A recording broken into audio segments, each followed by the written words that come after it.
Assalamu alaikum, dear students. Hope you are fine. Today I'm going to discuss with you people the very important concept of the finance, that is capital budgeting technique.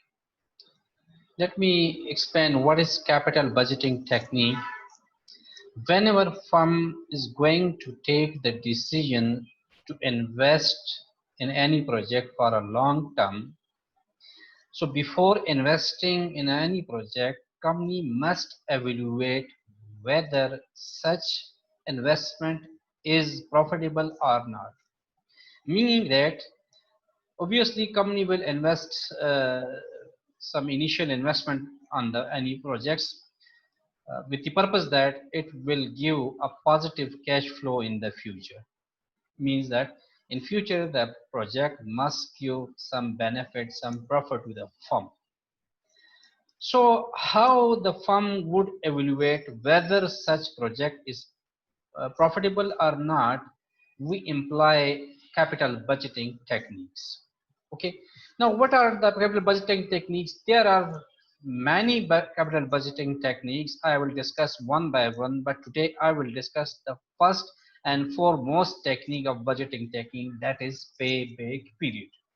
That is the first technique company uses, imply this technique for evaluating the project. What is payback period? Basically, the payback period refers to the amount of time it takes to recover the cost of an investment. Simply put, the payback period is the length of time an investment reaches to break-even point. Means that the payback period refers to in how many time the company's initial investment will be recovered. For example, company is going to invest in a project 1 lakh rupees at its start. So the company will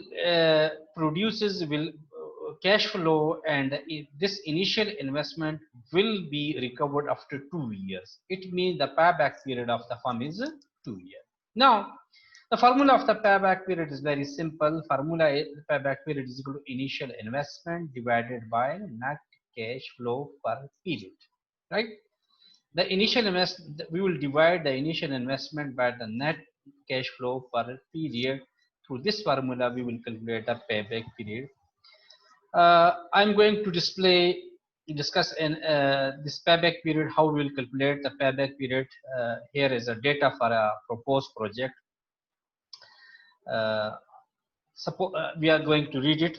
Julie Miller is evaluating a new project for her firm, Basket Wonder. She has determined that the after-tax cash flow for the project will be $10,000 in first year at the end of first year, 12,000 at the end of second year, 15,000 at the end of third year, and 10,000 at the fourth year, and 7,000 the fourth year, respectively, for 5 years. The initial cash outlay will be 40,000. Means the initial investment for that project is required $40,000. So we assume that this is an independent project. For this project, we assume that that is independent project of any other potential project that a basket wonder company may undertake. Mean this project has nothing to do with other projects that company is going to undertake.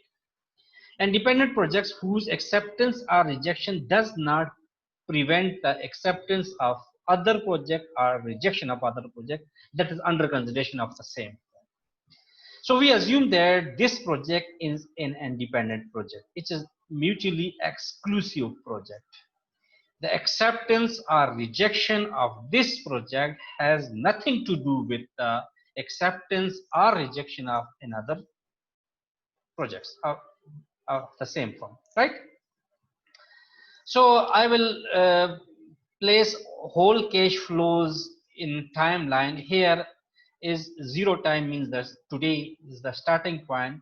At the starting point, $40,000 is required for initial. This is the initial investment for the project. Okay, when the project is going to be undertaken, it will give 10,000 in the first year, 2,000 in a second year, 12,000 in second year. In third year, the project will produces $15,000 cash flow. In fourth year, it will produce 10,000 cash flow, and fifth year it will produce 7,000 cash flow. So payback period is the period of time required for the cumulative expected cash flow from an investment project to equal to the initial cash outflow. How? Now these are the cash flows. So we will accumulate the cash flow of for all 5 years. How? We know that the $10,000 is the initial inflow of the cash in first year. So we will add up this amount into the second year cash flow, which is 12,000. So 10,000 plus 10,000 is $22,000. Now we will add this $22,000 into the third year cash flow, which is 15,000. So it becomes $37,000. Now $37 added into fourth year cash flow, which is 10 years, is $47.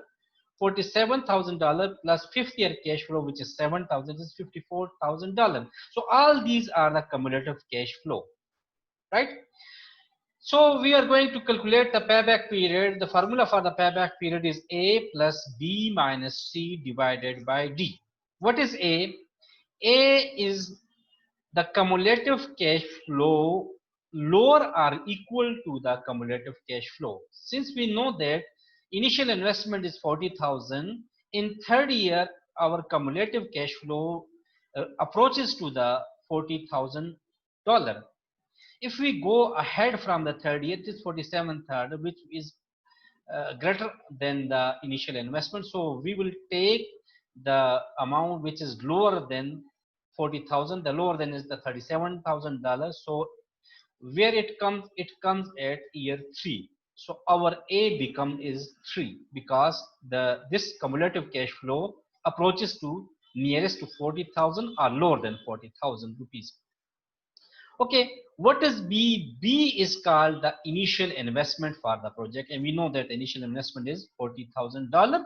And what is C? C is the cumulative cash flow in the year where it approaches to the initial investment. Since in year 3 the cumulative cash it approaches to the initial investment, so the cumulative cash is $37,000, right? Now what is D? D is the cash flow in year 4. Cash flow in year 4 means the cash flow after the cumulative cash flow. So here is just 10,000. So we'll pick up all these value. For A we put 3 plus B it is 40,000 minus C 37,000 divided by D is 10,000. So if you solve it for this equation formula, so the answer becomes 3.3 year. It means this project will recover the cash flow in 3.3 years, right? This is the payback period for the project. Okay, so payback period of the project is 3.3 year. Note that take absolute value of the last negative cumulative cash flow for that project. Now we are going to discuss whether this project should be accepted or rejected. So the acceptance or rejection criteria is that what is the standard set for the firm. Here the basket winner management set a standard of 3.5 year, means any project that give back initial investment within 3.5 years, so the company will accept that project. Otherwise the firm will reject that project, right? If the payback period exceeds 3.5 years. So based on this standard of the basket wonder, we are going to discuss should this project be accepted. Yes, the firm will receive back the initial outlay in less than 3.5 years. We know that our payback period is 3.3 years and the firm standard is 3.5 years. So payback period is lower than the firm standard. So company must accept this project, right? Now I'm going to discuss the weaknesses of the payback period. Yes, there are 3 weaknesses of payback period. There are 3 strengths of the weakness of the payback period as well. What are the strengths? Easy to use. Understand, it's a very simple method. can be used as a measure of liquidity and easier to forecast short-term than long-term cash flow. These are the strength of the payback period.